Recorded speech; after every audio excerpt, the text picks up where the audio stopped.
Boy, I don't know what to make of this information. This actually kind of just boggles my mind right here. Marvel Strike Force sales from launch.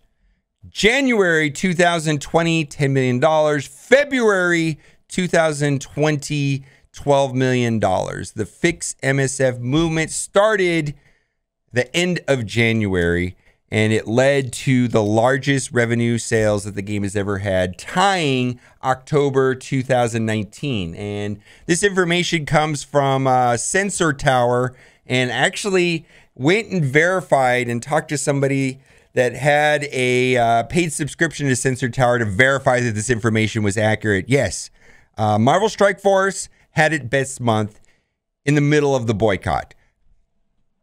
I didn't expect this. How did this happen? And I've had this information for a couple days, and I've been trying to wrap my head around it. And my gut reaction is, I'd always heard that spending boycotts don't work. Well, this is proof of that, I guess. I don't know. But I really thought this one was going to work. Like, they seemed organized. They had clear points. They had a line of communication with the developers. And it seemed to me that the developers were responding. And I'm going to say that I feel that the movement was a success, and we're going to talk about that. And specifically, we're going to have a conversation about Red Stars and why the Red Star changes are coming. They're being made, and it's not what you think. I think there's a different motive on why we're going to have a change to Red Stars, even though I think it's a thing for the good, but I think it's something further down. The other thing, someone said, well, maybe they cooked the books. I don't think that. There was a merger. Disney sold Fox Next and Marvel Strike Force to Scopely, and that went into effect early February. Now, Disney is a publicly traded company, and Scopely is a privately held company, and so there's a lot less restrictions on a company that is privately held. I know that information and data is very secretive inside of a publicly traded company, especially with mergers and things that could affect the shareholders, because there's a thing called like insider information. So I think a lot of information was able to flow after Scopely came into involved, because there was a lot of things being held up because of Disney. And Disney being a publicly traded company. And so, and I don't think the numbers were booked, because that's fraud, especially on something that is being scrutinized with Disney and the Securities Exchange Commission and all that stuff. I mean, that's a big deal. So I don't think that happened. The other thing that was suggested is maybe that this is coming from overseas. First guy to finish Dark Dimension 3 was not from the States. You know, he's from Japan. Maybe that this was the movement, the Fix MSF movement, which was, I think, largely based here in the States. Not entirely, but definitely with English-speaking states-based, and maybe the sales came from overseas. I don't know. And then there's this third narrative, which I've heard for years, and even before I played Marvel Strike Force. It's this idea that I don't like, but I'll share it with you. And the idea is this: free-to-play players never spend, or they rarely spend, and spenders almost always spend. And because there's always been this conversation I've seen over and over again, is that if they just lowered the prices, more people would spend. And what the answer that I got back from not Marvel Strike Force, but other developers is like, if we could make more money by lowering prices, don't you think we would have done that? Our model suggests that raising prices is better. And the reason why that works is because the free-to-play players don't spend, and the people that always spend no matter what the price is. So we just raise the prices because lowering the prices doesn't increase sales. So why not just raise the prices? It's all a model. It's all like computer algorithms and stuff. And so the reason why things are priced the way they were, this idea that the spenders always spend, maybe that is true. And that's a conversation that I don't know how to tackle in a video. You know, I'm someone that's in long-term recovery, and what that means is I haven't had a drink or a mind-altering substance in nearly 7 years, and I'm a lot better for it. So as someone that's gone to rehab 3 times and been around, addiction and substance abuse and alcoholism. I've come to the conclusion that, when I see people that are anorexic or people that are extremely overweight or people that have gambling addictions, just because I don't understand it doesn't mean it's not a thing. Obviously, it's a thing because there's anorexic people. And maybe there is such a thing as cyber addiction. And just because I don't understand it doesn't mean it's not a thing.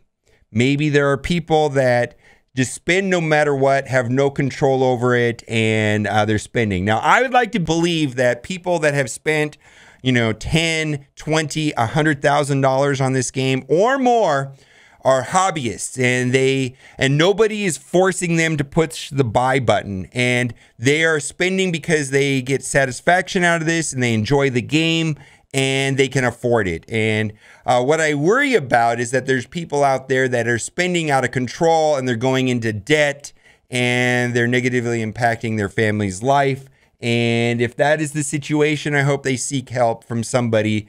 I don't even know where to start with that, but it doesn't sound good. But I personally choose to believe that there are people that are well off, that have hobbies, and they like to play Marvel Strike Force instead of owning a boat or something else that I might not understand as well. There's a lot of hobbies out there I don't understand. And so that is that. So is the movement unsuccessful? Absolutely not. There's been a ton of really good things that have come out in the last month. If we look at all of the blog posts, there's 1, 2, 3, 4, 5, 6 different blog posts, and they all have good things to say, in my opinion, mostly good things. There's still some things unanswered. But if we look at the original post for the Fix MSF movement, there were a lot of frustrations with the game, which I think have been addressed in the last month and a half. Some of the things that they talked about was attrition and throttling. Basically, what started this whole movement is that people are quitting the game, and people in top guilds are worried about their friends quitting the game, and the top spenders are just walking away from the game. And they're very upset with this, and they're worried about their alliances falling apart and such and such. And it makes sense. And this is like a real thing, right? And the first contention right here was that Red Star system is broken. Yes, it is. And they're going to fix it. But I think they're going to fix it for a reason that's different than people think. I don't think it has anything to do with us not liking it. I think it's because they want to introduce something later, and that won't stack well with Red Stars. So they need to fix Red Stars today so they can sell us something else later. I know I'm right about this. I know I'm right about this. It's a gut feeling, and I'm usually right about these things. But they were talking about orange gear being too random and red stars being too random. And more or less, they were saying that they couldn't buy red stars and they couldn't buy the orange gear, and they didn't like that it was tied to a random system. I don't like that. New content. We've gotten a lot of information on new content that's coming out. Real-time PvP. We're getting some things inside of the Blitz thing where you can toggle from your save squads. Hopefully we get more save squads. My goodness, why don't we have more save squads? We got new raids and challenges. We're going to get a difficulty selector, and then they also talk about ISO 8, and I believe that has been postponed, at least until the Red Star thing is sorted out. So we did get a lot of sneak peeks to new content in the last month in several of the blog posts. And the one that I'm the most excited about is real-time PvP, which they talked about. New characters and character cadence, and the developers have committed to making 2 characters per month farmable, and I think that's great, but I don't like the idea if we get 5 characters, is that a net negative? I really wish it was a 1-for-1.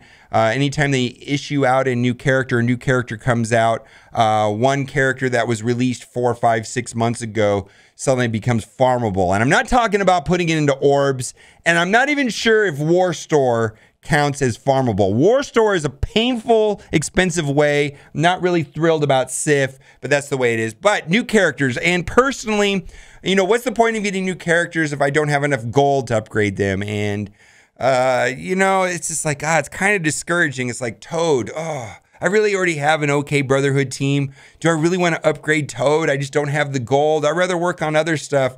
And it causes me to not be interested in the new character offers if there's just not enough resources to go around. It's been stifling. And they did rework some of the orbs. fine. They reworked the gold orbs. They reworked the basic orbs. They've done some things. But I don't know. ISO 8, I believe, is tabled because they need to rebalance the red star system, and it won't stack well with red stars. We're going to talk about that as well. So there's a bunch of things coming, and the most exciting thing and what I want to focus on for the rest of this video and briefly is the red star system.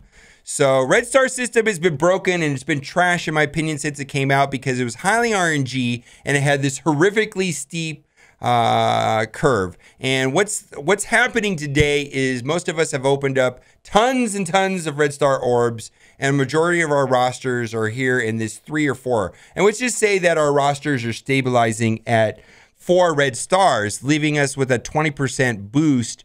But if we got super lucky, you know, that 1 in 2,000 chance that we pulled a 7 red star on a useful character, you know, we're talking about Black Bolt or Phoenix or Captain Marvel, something like that. You know, the spread between what I really am going to have, which is a 4-star, maybe a 5-star, you know, is too high. And so they're adjusting the power curve so that 4 stars have 35%, 5%, 50%, and 7 red stars is 75%. And I'm just going to say this right now.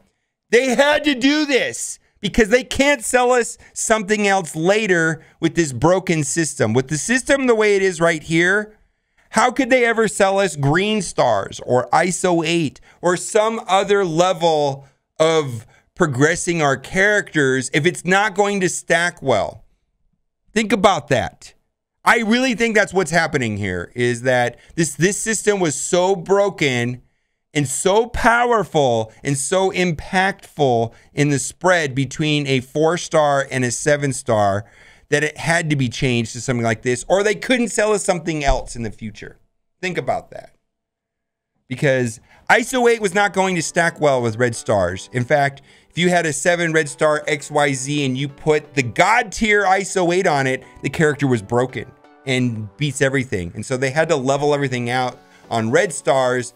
That way, buying something else will make sense later.